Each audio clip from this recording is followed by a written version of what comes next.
Good afternoon, Trinidad and Tobago.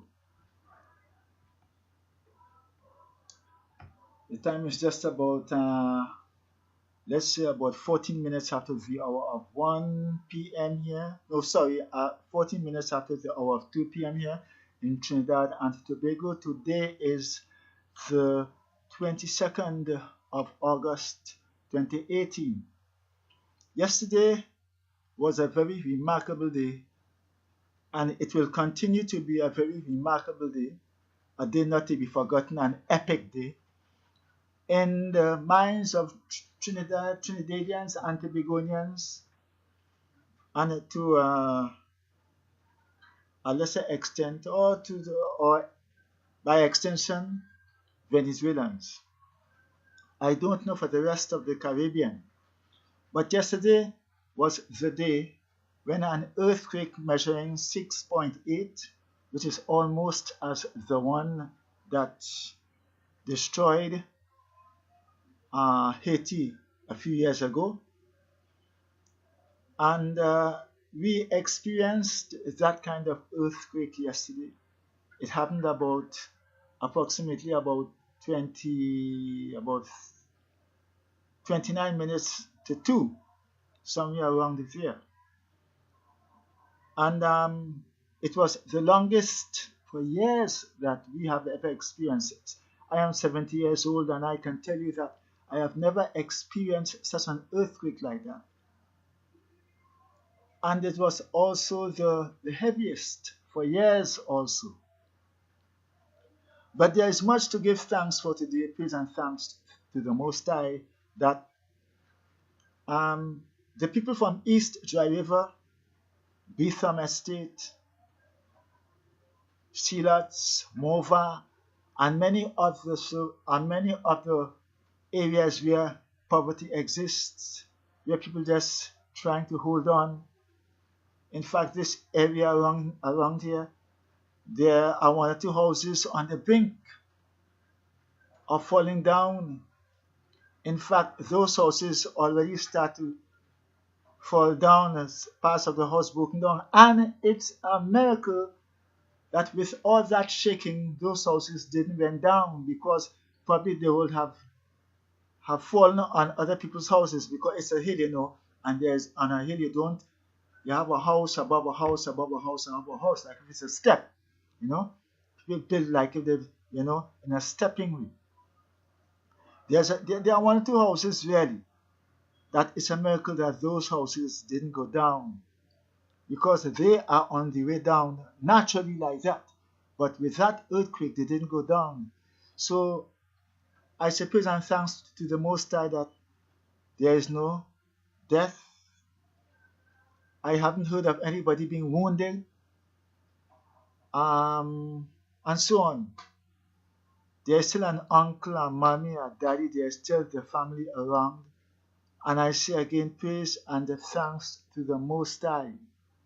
I went to town today, and I was telling some people, happy earthquake, happy earthquake. And they were watching me, being astonished. Happy earthquake? Why are you saying so? I said, I'm saying so because, are you sad? No. Have you lost an uncle, a nephew, or any one of the members of your family during the earthquake? No. Are you wounded? Have you heard of anybody being wounded? Any house broken down, people homeless? No. I say, well, happy earthquake, because we are all happy. And again, I say it over and over again, praise and thanks to the Most High. Because when these things come, they don't come for the poor, nor the bad, nor the good. It happens to everybody. Oh yes, the bad man has his automatic rifles and so on, but that makes no sense. That hadn't any play there at all, Mr. Badman, with the most sophisticated gun. You can't. You can't. I would have liked to see a bad man run and pick up the gun and say, I have a gun, so the earthquake can't attack me, or it can't come anywhere in this area, or the earthquake has a borderline, so it can't pass here.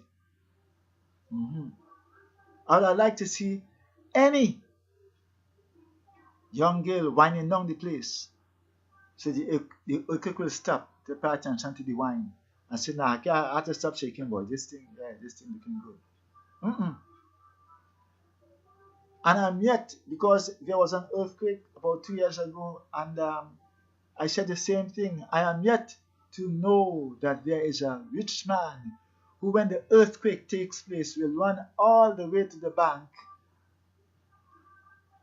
to see if he can get his money, or to some blue machine, right, in order to spend it on himself in case of any damages. In fact, if a man goes to the bank to withdraw some money and a very strong earthquake takes place, I doubt he will have the cashier or the teller or whatever you call them looking to see if they can take out form and stay there. Everybody is running out. He himself will run out because there is no money, there is no gun, there is no nothing that can save you. Even the churches got damaged. And I must say it's a miracle that a few churches got damaged, and a few business places got damaged. And I haven't heard of any poor people, so much of houses here that is not earthquake resistance. Some of the houses around, oh yes, we have very good houses and things. The house where I live, it isn't so good, but let's say a 50-50. Right? But there are houses that don't even have a 50-50. Poor houses and things. It's a mixture of good house and, poor houses, poor housing structure and so on. And I said it's a miracle that none of them didn't went down. And we pray and we hope and we continue that, so in case any such thing happen, that this sort of divine protection, unseen protection, this sort of electromagnetic force that Trinidad has in it will survive the poor people. Will survive the poor people. One of the supermarkets had it going because it's a shaking, and those things on the supermarket don't have seat belt. You don't put a bottle of money in the supermarket just with a seat belt and not say anything. You don't tie them up. You have nothing to stick them in. So anytime a shaking comes, that's it. So I don't know if there were any other damage, but as here in East Dry River, I give praise and thanks. Mova, San Juan, Santa Cruz, Tunapuna, Diego Martin, St. James, Maraval, Belmont, Enterprise Village. Mr. Gunman, whether you be police, whether you be army, because I've never heard any government call out an army while an earthquake is going on to attack the earthquake. I've never heard any government having a bomb to blow up the earthquake. Well, that is double catastrophe, because if you want to blow up the earthquake, it means they say that you have to kill a lot of people, innocent people. Right? So, praise and thanks. Umar Muhammad, Calypsonian disciple. Praise and thanks that everybody is safe today.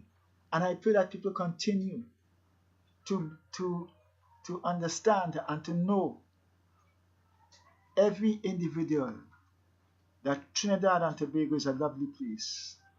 Once every creed and every race is given an equal opportunity to find their place.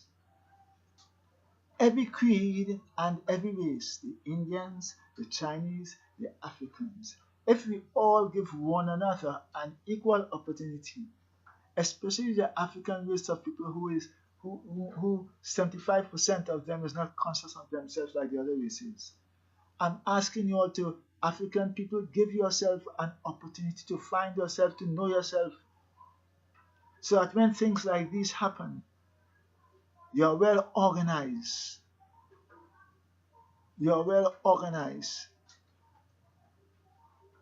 to feed yourself, to clothe yourself, to house yourself, with alcohols like bed and what have you and so on, rather than to depend on other people. Now we all have to depend on one another. There's no doubt about it. No individual race or individual person is perfect. But when you look at the other people and see their economical progress, and you look at us and you see our economical progress, it means to say that if anything happened to us, we have to go cap in hand or pulling somebody else's dress tail and say, oh God.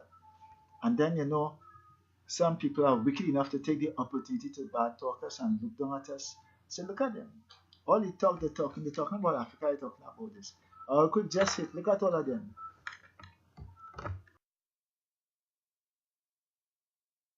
Back power, our quick hit, look how all of them come begging we and they're hungry. Yeah. Because there are people who think like that. Regardless of political custom, there are people in other races who will think like that.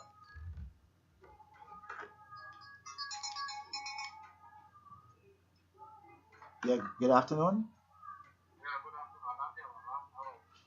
Alafia, Baba speaking. Yes, Baba Tayo, go ahead.